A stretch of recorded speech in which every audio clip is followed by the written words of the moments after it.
12 વર્ષ વિકાસ વિશ્વાસ અને જલ કલ્યાણ એટલે કે આદરણીય પ્રધાનમંત્રી શ્રી નરેન્દ્રભાઈ મોદી સાહેબના નેતૃત્વમાં જે રીતના રાષ્ટ્ર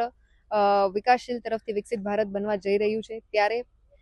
વિશ્વ કીર્તિમાન અને રાષ્ટ્રીય કીર્તિમાન આપણા દેશના યશસ્વી પ્રધાનમંત્રી શ્રી નરેન્દ્રભાઈ મોદી સાહેબના નેતૃત્વમાં આપણે જ્યારે સાહેબે અંકિત કર્યો હોય ત્યારે સૌ પ્રથમ તો હું જામનગરની ટીમ વતી હૃદયપૂર્વકની અનેક શુભકામનાઓ એમને પાઠવું છું. માતાજી એમને દીર્ઘાયુષ્ય આપે, તંદુરસ્તી આપે અને આ જ રીતના મજબૂતાઈથી એક પણ દિવસની રજા લીધા વગર જ્યારે સતત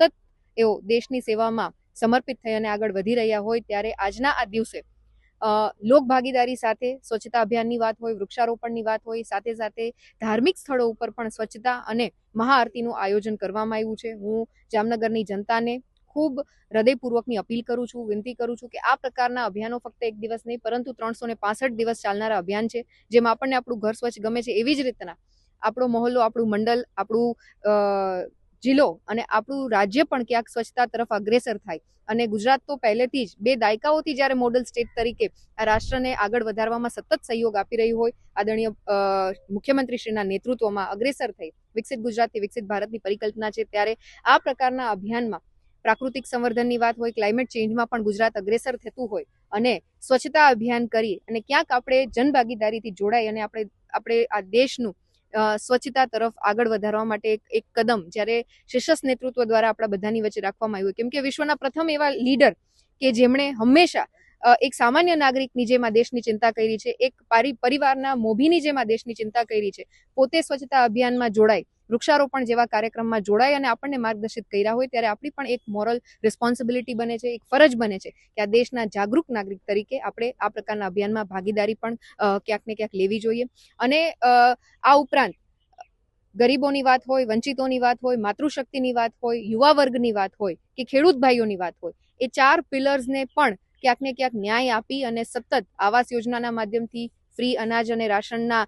માધ્યમથી હોય, આ ઉપરાંત માતૃશક્તિ, કન્યા કેળવણીને પ્રોત્સાહન આપી અને શાળા પ્રવેશોત્સવની વાત હોય કે રોજગારીનું સર્જન કરી અને આવનારા સમયમાં યુવા પેઢીને પણ આ દેશની વિકાસધારામાં સંમિલિત કરવાનો ક્યાંક સંકલ્પ હોય. તો આ 4 પ્રકલ્પોની સાથે આ 4 જે સમાજનું અલગ અલગ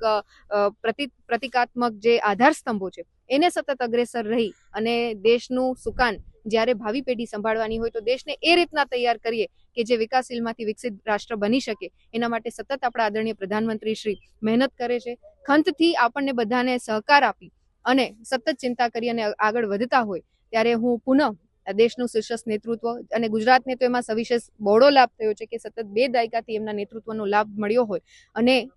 સમગ્ર રાષ્ટ્રમાં એક મોડલ સ્ટેટ તરીકે ગુજરાત જ્યારે પથદર્શક બનતું હોય ત્યારે હું પુનઃ જામનગરની ટીમ તરફથી આજરોજ માનનીય પ્રધાનમંત્રી શ્રી નરેન્દ્રભાઈ મોદી સાહેબને હૃદયપૂર્વકની શુભકામના આપું છું અને આવનારા સમયમાં આ જ દીર્ઘ સ્વાસ્થ્ય સાથે, દીર્ઘ આયુષ્ય સાથે અને મજબૂત એમની નીતિ સાથે રાષ્ટ્રને વિકસિત ભારત બનાવવાની એમની જે સંકલ્પના છે એમાં સૌ સાથે રહી અને આપણે બધા આગળ વધીએ એવી અભ્યર્થના સાથે પુનઃ આદરણીય પ્રધાનમંત્રીશ્રીને હૃદયપૂર્વકની શુભકામનાઓ. કાલે 9 જૂન મોદી સાહેબનો પ્રધાનમંત્રી તરીકેનો સૌથી લાંબો કાર્યકાળ પૂર્ણ થયો છે અને ભારતના ઇતિહાસમાં પ્રધાનમંત્રી તરીકે કોઈ સેવા આપી હોય તો એ માત્ર નરેન્દ્રભાઈ મોદી છે કે જેમણે ખૂબ લાંબા સમય સુધી 3,399 દિવસ સુધી સેવા આપી છે અને આજે એમને આટલા લાંબો કાળ પૂરો થાય છે. એ હિસાબે આજે 10 તારીખે આજ રોજ અમે તળાવની પાળની જે કેનાલ છે એમાં ભારતીય જનતા પાર્ટી અને એમના કાર્યકર્તાઓ દ્વારા આ સફાઈ અભિયાન હાથ ધરવામાં આવ્યું છે. ખૂબ મોટા પ્રમાણમાં આમાં જે પ્લાસ્ટિક હતું તે ભારતીય જનતા પાર્ટીના કાર્યકર્તાઓ દ્વારા એકત્રિત કરી અને પ્લાસ્ટિક મુક્ત એક અભિયાન તરફ અમે આગળ વધી રહ્યા છીએ. સાથે સાથે મોદી સાહેબના આ કાર્યકાળ માટે અને એમના દીર્ઘાયુષ્ય માટે અને એમનું આયુષ્ય લાંબુ થાય, એમનું સ્વાસ્થ્ય પણ સારું રહે અને આવરીતપણે દેશની સેવા કરતા રહીએ એ માટે સાંજે પણ બાલા હનુમાન ખાતે ભારતીય જનતા પાર્ટી દ્વારા આરતી અને પૂજા અર્ચના કરી અને ભગવાન પાસે પ્રાર્થના માંગવામાં આવશે અને એમાં પણ મારા તમામ કાર્યકર્તાઓ, મારું સંગઠનના લોકો, બોર્ડના પ્રમુખ મહામંત્રીઓ, પ્રભારીશ્રીઓ અને કોર્પોરેટરશ્રીઓ આ કાર્યમાં અમારી સાથે જોડાયા હતા. દેશના યશસ્વી વડાપ્રધાન શ્રી નરેન્દ્રભાઈને આજે 4,399 દિવસ એટલે કે 12 વર્ષ સુધીનો ચૂંટાયેલા વડાપ્રધાન તરીકેનો દેશના સૌથી વધારે સમય રહેનાર પ્રધાનમંત્રીશ્રીનો આજે એક રેકોર્ડ થઈ રહ્યો છે. સાથોસાથ પ્રધાનમંત્રી 2014 થી અત્યાર સુધીમાં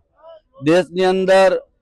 વિકાસને જે ગાથા આપી છે, વિકાસની જે યાત્રા છે એ પ્રારંભ કરેલ છે, એને આજે 12 વર્ષ પૂર્ણ થઈ છે અને સૌથી વધારે વડાપ્રધાન તરીકે રહેવાનો ઇતિહાસ પણ નરેન્દ્રભાઈને જાય છે. એને જામનગર વતી હાર્દિક શુભકામનાઓ પાઠવી છે. સાથોસાથ આના ભાગરૂપે આજે અમે મહાદેવના મંદિર શ્રીની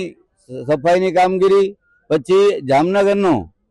એક હાટ તરીકે લાખોટા તળાવ, એટલે એક તળાવથી બીજા તળાવને જતો જે કેનાલનો રસ્તો છે, અમે ભારતીય જનતા પાર્ટીના દરેક ચૂંટાયેલાઓ,